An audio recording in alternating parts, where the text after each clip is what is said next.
जब तुम एकदम से लाइफ 0 से 100 पर ले जाने की कोशिश करते हो तो तुम्हारा दिमाग उसे थ्रेट समझने लगता है और फिर वो तुम्हें रोकता है एक्सक्यूजेस के थ्रू, लेजीनेस के थ्रू और डिस्ट्रैक्शन के थ्रू। और सबसे बड़ा ट्रैप क्या है पता है? मोटिवेशन। तुम सोचते हो कि जब तक मोटिवेशन फील नहीं होगा तब तक काम करने का कोई फायदा ही नहीं है। तुम वेट करते हो उस परफेक्ट फीलिंग का जब तुम फुल एनर्जेटिक फील करोगे, जब तुम्हारे अंदर से कुछ ड्राइव आएगी।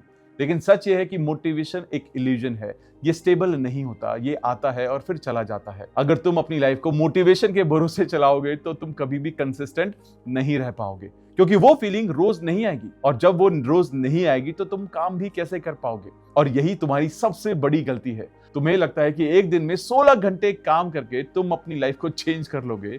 तुम सोचते हो कि एक दिन का ओवर एफर्ट तुम्हारी पूरी कमी को कवर कर देगा, पूरी मिस्टेक्स को सुधार देगा। लेकिन जरा एक सिंपल सा एग्जांपल सोचो, अगर तुम 7 दिन तक ब्रश नहीं करोगे और फिर 8वें दिन 16 मिनट तक ब्रश करोगे तो क्या तुम्हारे दांत क्लीन हो पाएंगे? नहीं हो पाएंगे, क्योंकि दांतों की सफाई एक दिन की मेहनत नहीं मांगती, वो हर रोज 2 मिनट मांगती है।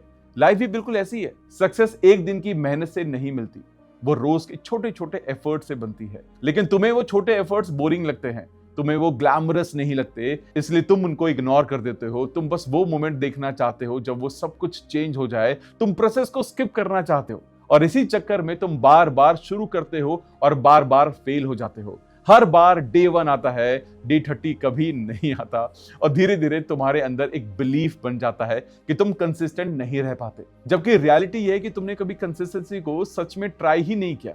तुमने बस एक्सट्रीम शुरुआत की और फिर गिव अप कर दिया। प्रॉब्लम ये नहीं है कि तुम में कोई पोटेंशियल नहीं है, तुम कुछ नहीं कर सकते। प्रॉब्लम यह है कि तुम उस पोटेंशियल को सही तरीके से यूज नहीं कर रहे हो। और जब तक तुम इस बात को समझ नहीं पाओगे, तुम हर बार सेम गलती को रिपीट करोगे।